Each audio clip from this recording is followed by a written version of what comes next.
여기 한국인들의 젓가락질은 근본이 없고 이런 한국인들의 젓가락질 모습만 봐도 한국은 근본이라는 게 전혀 없는 가난한 국가라는 주장을 하는 중국인이 있습니다. 그런데 이 중국인은 이러한 주장을 미국 전역에 떠벌리고 다니며 미국인들을 선동하다가 결국 임자를 만나 완전히 입을 다물게 되었다고 하는데요. 그렇다면 대체 어떤 일이 있었던 것일까요? 안녕하세요. 저는 중국 출신의 옌이라고 합니다. 저는 현재 미국 최고의 명문 대학교인 하버드 대학교에 재학 중인 학생인데요. 저는 하버드 대학교에서 합격 발표가 났을 때의 감정을 좀처럼 잊을 수가 없을 정도로 그날은 제 인생에서 가장 기쁜 날이라고 해도 과언이 아니었습니다. 그러나 이러한 제 행복한 감정은 딱 미국에 도착함과 동시에 완전히 박살나게 되었죠. 그리고 그건 바로 다름 아닌 한국 때문이었습니다. 사실 중국에서 여러 애국 교육을 받고 자란 저는 중국이라는 나라가 매우 자랑스러웠고 또 미국에서 중국의 문화와 음식들은 선풍적인 인기를 끌고 있다고 들었기에 꽤 의기양양한 채로 미국에 입국했는데요. 하지만 그렇게 제 눈앞에 펼쳐진 광경은 중식당은커녕 한식당만이 미국의 온거리에 즐비해 있는 거 아니겠어요? 이건 정말 보고도 믿지 못할 장면이었습니다. 분명 미국은 전 세계의 문화의 유행을 선도하고 있는 국가라고 했고 그런 미국의 중식당이 즐비해 있다는 건 중국 음식은 전 세계를 휩쓸고 있는 인기 음식이라고 봐도 무방한 거였는데요. 그런데 제가 실제로 본 미국의 온거리는 분명 한식당만이 즐비해 있었고 저는 이에 황당함을 느끼며 얼마 없는 중식당에 찾아 들어가게 되었죠. 하지만 절망적이게도 중식당에는 중국인 교민들만이 자리를 지키고 있을 뿐 미국인이나 외국인들은 코빼기도 안 보이는 거 아니겠어요? 저는 이러한 믿지 못할 상황에 도대체 미국 온거리에 있다던 중식당은 다 어디 가고 전부 한식당만 남은 거냐고 물어보게 되었는데요.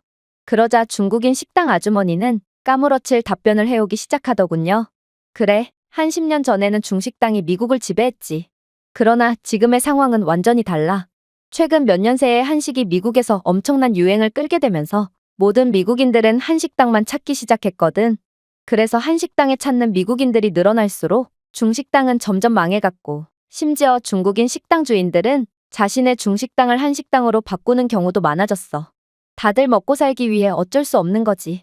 나도 다음 달부터 중식당을 접고 한식당으로 업종 변경을 할 거야. 요즘 미국인들은 아무도 중식을 먹지 않거든. 뭐, 그나마 좋은 소식이라면 애초에 파오차이 찌개나 삼겹살 등 한식은 애초에 중식에서 유래됐고 한국은 그저 중국을 그대로 베낀 것이 전부니 평생 동안 중식을 만들었던 나는 분명 한식당으로 떼돈을 벌 수 있을 거라는 거야. 그랬습니다. 전 세계 문화의 유행을 선도한다는 미국에서 불티나게 팔리는 음식은 한식인 걸로 봐서 요즘의 추세는 완전히 한국으로 기운 것 같았고 수많은 중국인들은 먹고 살기 위해 어쩔 수 없이 한국의 인기에 편승해서 너도 나도 한식당을 운영하고 있는 모양이었습니다. 저는 도대체 중국의 모든 것을 베낀 한식 따위가 뭐가 맛있다고 난리인가 싶어 황당한 감정을 느낄 뿐이었고 그렇게 한식당에 한번 들어가 보게 되었는데요. 그런데 정말로 한식당에는 미국인들과 외국인들로 가득 차 있었을 뿐만 아니라 이들은 젓가락질까지 사용하며 완전히 한식을 즐기고 있는 거 아니겠어요? 이건 정말 말도 안 되는 상황이었습니다. 저는 분명 중국에서 요즘 미국인들 서양인들 할 것 없이 전부 중식을 먹기 위해 젓가락질을 배우고 있다는 뉴스를 본 적이 있거든요. 저는 그러한 소식을 듣고 전 세계를 지배하는 중국의 문화에 자랑스러움마저 느꼈는데 현실은 이들은 한식을 먹기 위해 젓가락질을 하고 있었다니 저는 엄청난 모멸감에 얼굴이 붉게 달아오를 뿐이었습니다. 푸른 눈에 하얀 피부를 가진 미국인들이 어울리지도 않는 젓가락질로 한식을 먹기 위해 서툰 젓가락질을 하고 있는 모습을 보면 이들의 한식에 대한 열망은 상상 그 이상이라는 것을 알 수 있었거든요. 그리고 실제로 맛본 한식은 한국을 그렇게나 싫어하던 제게도 충격적일 정도로 맛있게 느껴졌기에 저는 그 즉시 할 말을 잃고 말았습니다. 실제로 저는 머리로는 한식을 거부하면서도 손은 자꾸만 입으로 한식을 꾸역꾸역 집어넣는 상황에 정신 좀 차리라며 제 뺨을 사정없이 내려쳤을 정도로 엄청난 자존심의 상처를 입고 말았죠. 정말로 전 세계 문화 흐름은 한국으로 넘어간 것이고 한국은 중국도 하지 못한 위대한 업적을 달성해냈다는 말인가? 저는 이러한 경악스러운 상황에 도저히 입을 다물 수가 없었습니다. 물론 그렇게 첫 수업 날짜가 다가와 드디어 하버드 대학교에서 강의를 듣게 되었을 때도 마찬가지였어요. 저는 분명 학창시절 내내 1등만 독차지하는 수재였는데 이곳에서 1등은 매번 한국인 놈들이 독차지하고 있었거든요. 정말로 미국 대학교로 유학을 온 숫자는 중국인이 압도적이었고 한국인들은 그다지 많지 않았지만 상위권은 전부 중국인들이 차지해도 결국 1, 2등은 전부 한국 유학생들이 독차지하고 있었는데요. 한국은 마치 양보단질이 중요하다는 것을 여실히 보여주는 것 같았고 저는 아무리 노력해도 절대로 따라잡을 수 없는 이러한 한국인들의 모습에 더더욱 열등감을 느낄 수밖에 없었습니다. 그리고 이러한 열등감은 수업 시간에도 계속되었죠.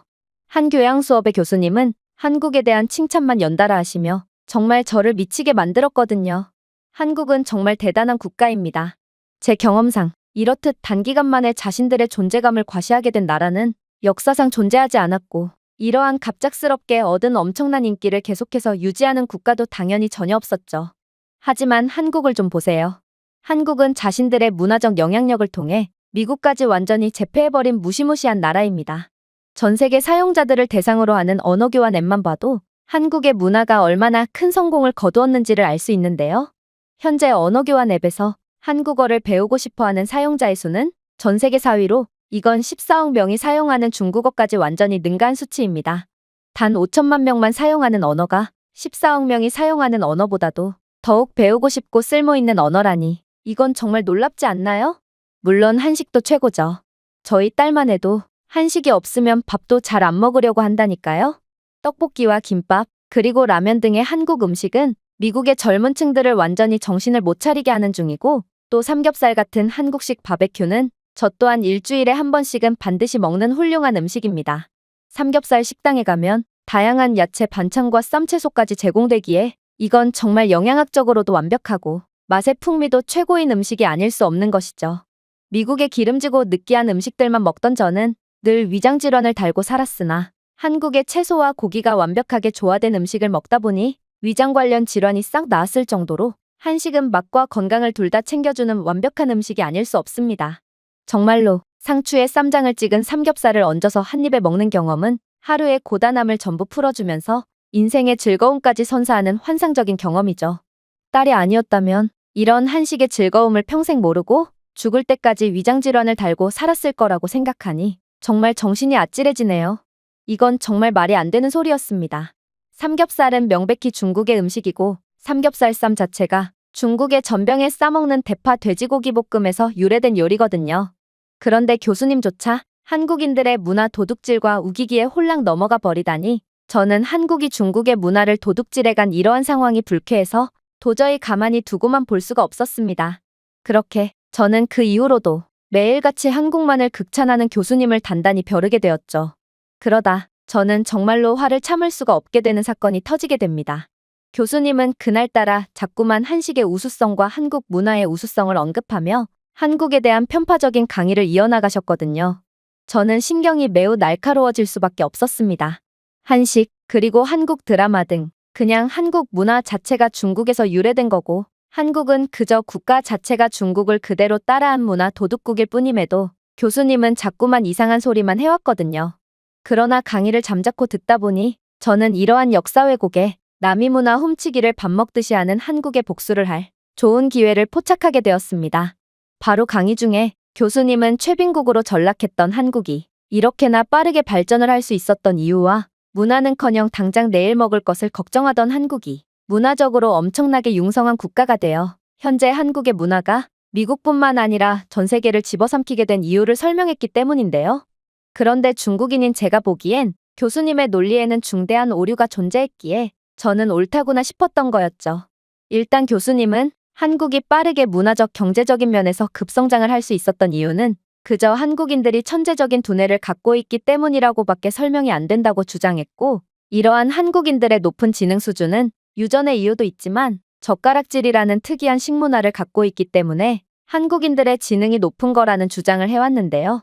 교수님께서는 유아기 때의 영양 섭취와 더불어 활발한 손가락 운동은 사고 능력과 인지 능력을 발달시키는 데 큰 영향을 주고 유아기 때는 젓가락질 외에 별다른 손가락 운동을 할 수 없다는 것을 고려한다면 젓가락질이야말로 한국이 기적을 만들 수 있었던 원천이라고 하셨습니다. 그러면서 실제로 한국인들의 지능지수는 전 세계 1위라는 객관적인 통계까지 존재하는 상황이고 젓가락질 문화가 존재하는 동아시아 3개국의 사람들의 평균 IQ는 전 세계 평균보다 유의미하게 높은 것을 보면 분명 한국인들의 젓가락질 문화는 특별하다고 주장했는데요. 또 사실상 한국 외 두 나라의 젓가락질은 음식을 정확하게 집는 목적이라고 보기 힘들다는 점을 고려하면 한국인들의 IQ가 전 세계에서 가장 높은 것은 당연한 결과라고까지 하더라고요. 교수님께서는 한국인들의 젓가락질은 매우 정교하고 반찬을 정확하게 집는 목적으로 젓가락질을 사용하기에 한국인들은 콩 같은 작은 반찬이나 심지어 미끄러운 음식까지도 완벽하게 젓가락으로 집어버리는 놀라운 젓가락질 실력을 갖고 있다고 했는데요. 그러나 일본이나 중국의 경우 애초에 이들 국가에서는 음식을 정확하게 집을 목적으로 젓가락을 사용하는 것이 아닌 젓가락으로 요리를 하거나 그릇에 입을 갖다 대고 젓가락으로 밥이나 면을 쓸어서 입으로 밀어넣기 위한 목적이기 때문에 한국처럼 정교한 젓가락질 실력을 갖고 있지는 않다고 하더라고요. 그래서 이렇듯 한국인들은 일본인들이나 중국인들보다 훨씬 정교한 손가락 운동을 하면서 자랐으며 그렇기에 두뇌 발달과 손기술 능력의 차이가 있을 수밖에 없는 거라고 했죠.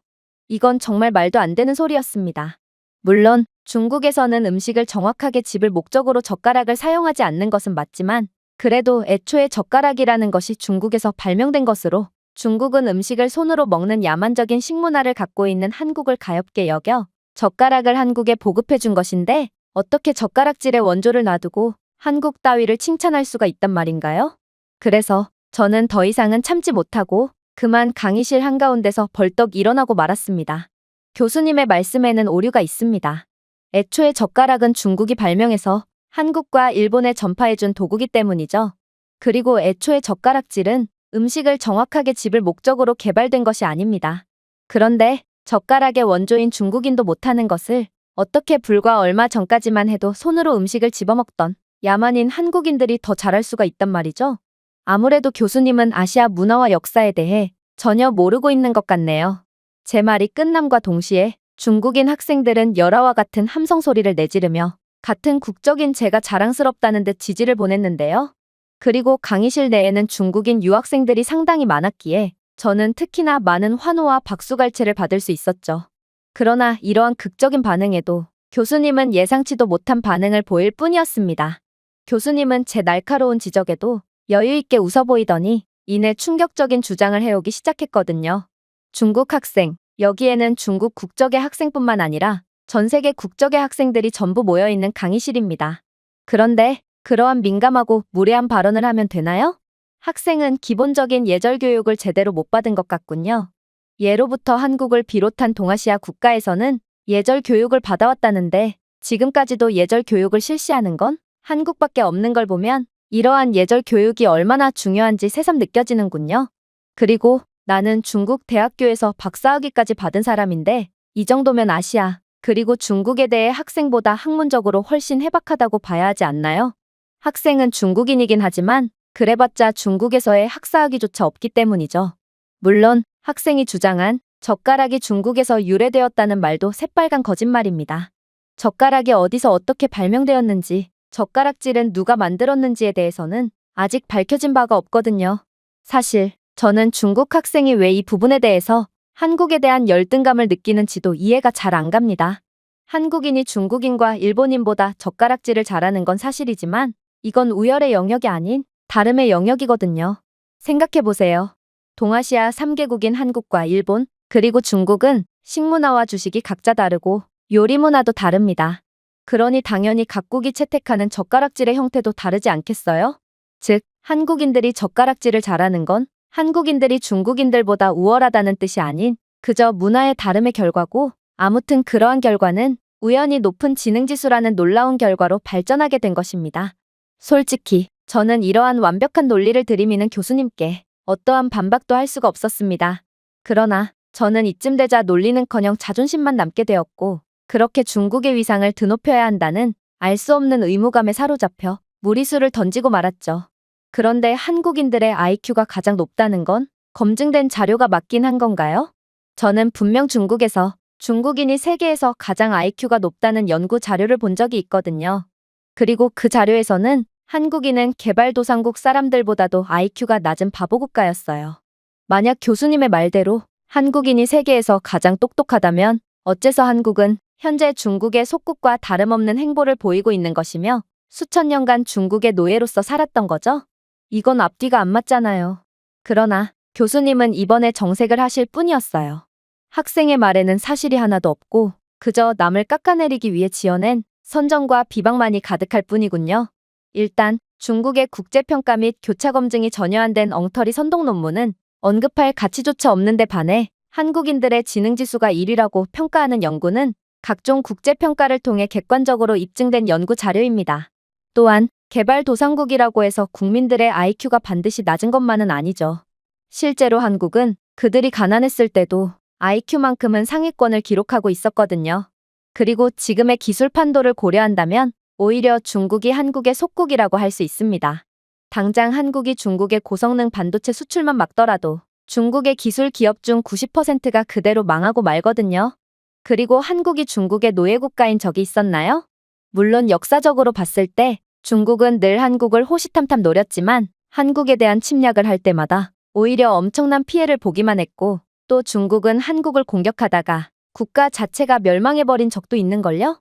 한국보다 거의 100배는 많은 인구로 한국에 의해 완전히 국가가 망해버리다니 이렇듯 압도적인 병력의 침략자들을 손쉽게 무찌르는 한국의 역사를 보면 한국인들의 지능지수가 높다는 건 이러한 역사적 사실관계만 따져보더라도 여실히 드러나지 않나요? 또한 학생은 자꾸만 무례하고 음침하게 남의 국가를 깎아내리고 있는데 이건 다양성을 존중하는 미국 대학교에서 징계감이라고 볼 수 있고 그간의 중국인들의 선동과 한국 비하의 행동을 고려하면 이 문제는 절대로 좌시하지 않을 것임을 분명하게 밝히는 바입니다. 그리고 솔직히 말하자면 중국은 한국과 일본에 묻어가는 느낌이 있는데 사실 동아시아 3개국이라고 했지만 중국인들의 평균 IQ는 그다지 높지 않거든요. 오직 중국인들의 IQ만은 그냥 평균보다 조금 높은 정도일 뿐이고 이는 세계 1위의 한국, 한국만큼은 아니지만 최상위층에 속해 있는 일본과 비교하면 현저히 뒤떨어진다고 볼 수 있습니다. 이건 참 이상하죠. 역사적으로 봤을 때 세 국가는 서로의 영향을 많이 받았기에 많은 문화를 공유하고 있거든요. 그리고 이들 세 국가의 가장 큰 공통점인 젓가락질은 IQ 향상에 큰 도움이 된다는 것도 사실로 밝혀진 부분입니다. 그렇다면 중국인들은 왜 젓가락질을 하고도 IQ 수준이 낮을 수밖에 없던 것일까요? 그건 바로 중국인들의 복합적인 특징 때문입니다. 일단 중국은 가난한 국가라 어렸을 적 유아기에 영양소가 결핍되는 경우가 많고 이는 지능에 큰 영향을 끼칠 수밖에 없는데요. 특히나 중국은 자식보다 나를 우선시하는 경향이 있기에 자식을 교육시키는 것보다 어렸을 때부터 자식을 노동력으로 사용하는 경우가 많습니다. 이렇듯 열악한 조건이 맞물린 탓에 중국인들은 한국과 일본처럼 유아기 때 두뇌 발달을 하지 못한 것이죠. 그렇다면 반대로 한국은 왜 찢어지게 가난했을 때조차 늘 지능지수 면에서 상위권을 유지할 수 있었던 것일까요? 가장 결정적인 이유는 역시나 이전에 언급했던 한국인들의 젓가락질은 일본이나 중국보다 특별하기 때문입니다. 한국인들의 정확한 젓가락질은 미세한 운동 조절과 공간 추론을 담당하는 뇌 영역을 자극하고 덕분에 한국인들은 유아기 인지 능력이 20~30% 향상된 결과가 나왔거든요. 그리고 한국의 아이들이 커가면서 점차 기술을 다듬어 나감에 따라 이러한 일상적인 실천은 기억, 주의력, 문제 해결과 관련된 손해와 전두엽 피질의 신경 경로를 강화하기에 그야말로 한국인들은 밥을 먹으면서도 머리가 좋아지는 것이죠. 물론 한국의 기성세대 또한 한국인들이 높은 지능지수를 유지할 수 있게끔 하는데 큰 도움을 주었습니다. 중국인들과는 달리 한국의 어른들은 자신들의 상황이 어려워도 자식 교육만큼은 절대로 게을리하지 않으며 끝까지 자식들의 미래를 위해 힘썼거든요. 그리고 이러한 한국인들의 희생정신은 지금까지도 계속되고 있습니다. 한국은 GDP의 7%를 교육에 할당하고 있으며 이는 OECD 국가 중 가장 높은 수준임과 동시에 한국에서 계속된 인재가 배출될 수 있도록 하고 있거든요. 그리고 이렇듯 한국인들은 어렸을 때부터 규율 및 체계적인 루틴으로 교육받은 결과 한국인들은 집중력 부분에서 다른 국가들보다 압도적인 퍼포먼스를 보여주고 있는 상황이죠. 오직 한국인들만이 문제 해결 시나리오 및 IQ 테스트에서 놀라운 성과를 내는 것에는 다 이유가 있다는 말입니다. 제 생각에 중국은 한국을 비하하는 것이 아닌 한국의 높아진 위상에 동아시아 3개국이라며 묻어가는 것을 고맙게 생각해야 할 것 같네요.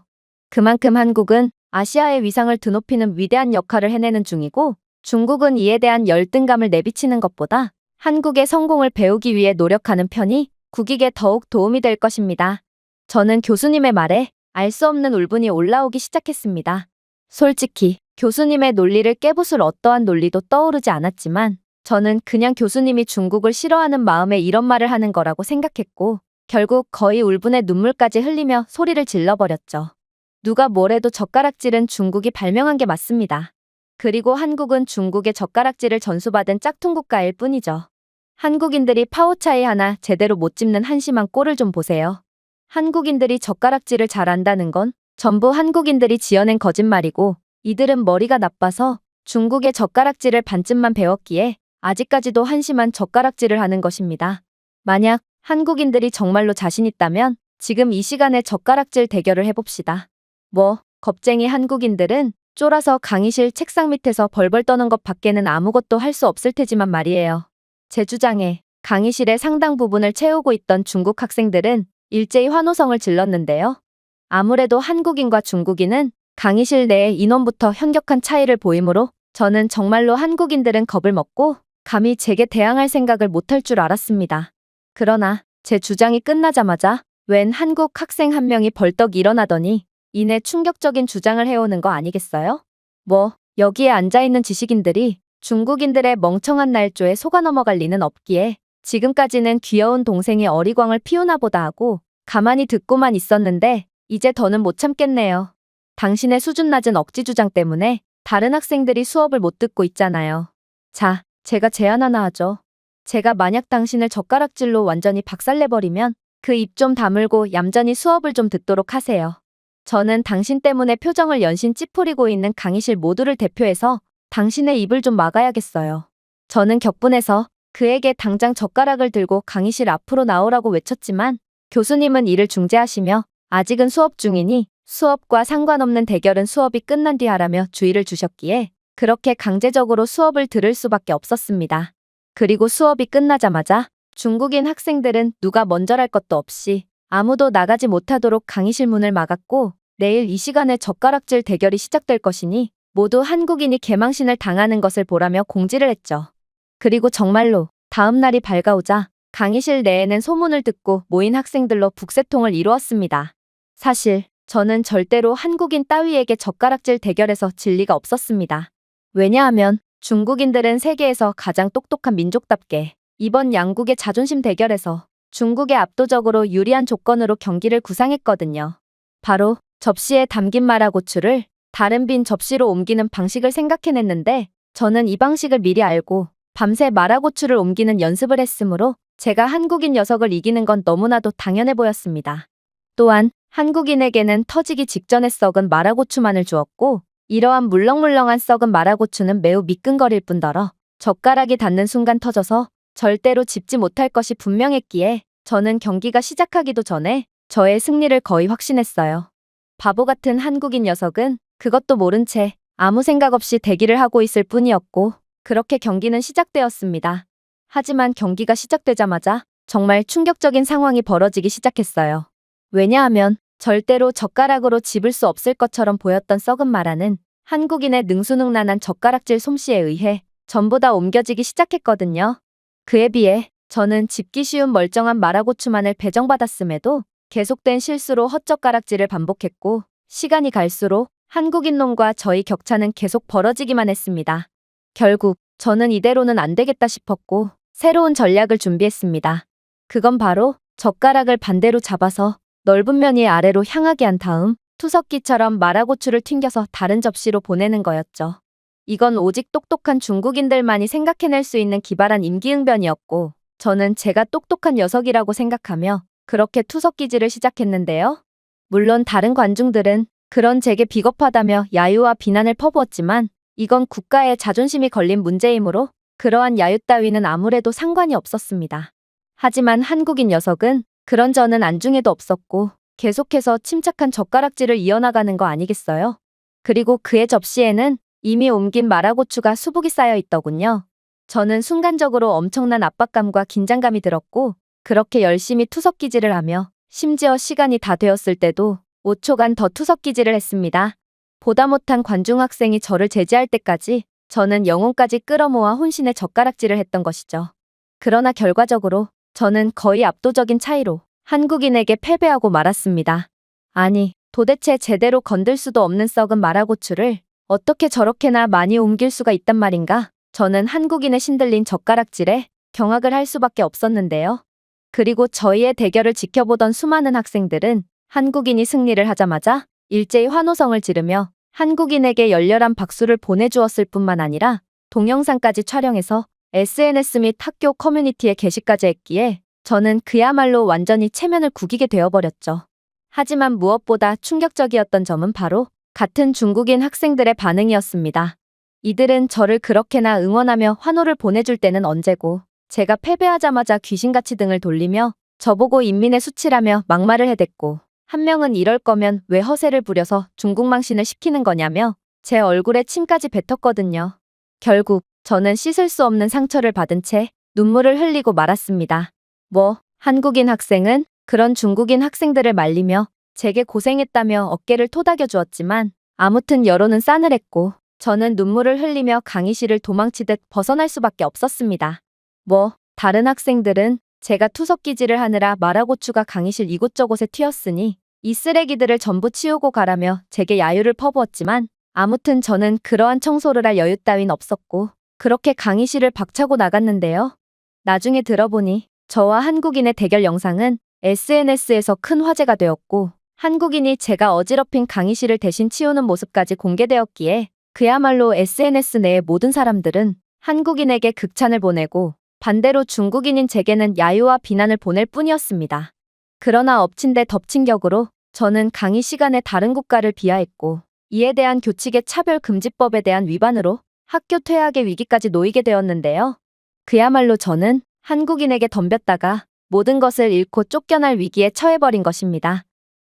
한국인은 같은 동포에게도 버림받은 제게 손을 내밀어주며 자신은 제 일전의 무례를 전부 용서하니 너무 신경 쓰지 말고 학교에 나오라며 먼저 용서까지 해주었는데요. 저는 그의 아량에 참을 수 없는 부끄러움과 후회의 감정이 들었고 그렇게 제 일전의 모든 실수가 후회돼서 뜨거운 눈물을 흘리며 징계에 대한 상황을 기다리고 있는 상황입니다. 제가 준비해온 내용은 여기까지입니다. 끝까지 시청해주셔서 진심으로 감사드리며 여러분들의 구독과 좋아요, 알림 설정은 영상 제작에 큰 힘이 됩니다. 이상 세모튜브였습니다.